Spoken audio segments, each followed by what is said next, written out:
তো হ্যালো বন্ধুরা, আমরা দুই ভাই বেরিয়ে পড়েছি। দেখো, এক জায়গায় যাওয়ার উদ্দেশ্যে বেরিয়ে পড়েছি রাত্রিবেলায়। রাত্রি 12টা বাজছে তখন। টিকিট কেটে নিয়েছি বাসের। এই বাস এলো, আসার পর আমরা বাসে চড়ে চড়ে নিলাম। নেওয়ার পরে সে আমাদের সিটটা কোথায় তাই দেখছি। সিটটা খোঁজাখুঁজি পরে সিটটা পেলাম। পাওয়ার পরে সিটে উঠলাম, দেখতে পাচ্ছ উঠছে। তারপরে আমি উঠলাম।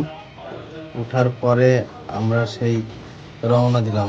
রওনা দেওয়ার পরে সেই আমরা কলকাতা মেট্রোতে চলে এলাম।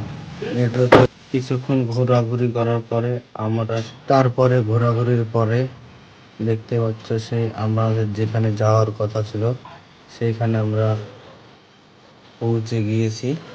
অবশেষে দেখো, ক্যামেরা নিতে গিয়েছিলাম। কোন ক্যামেরাটা অবশ্যই ভালো হবে তোমরা অবশ্যই কমেন্ট করো, করে বলো যে ক্যামেরাটা বললে ভালো হবে সেই ক্যামেরাটা আমরা নেওয়ার চেষ্টা করবো। ভিডিওটা এই অবধি শেষ করলাম। ওকে, বাই বাই।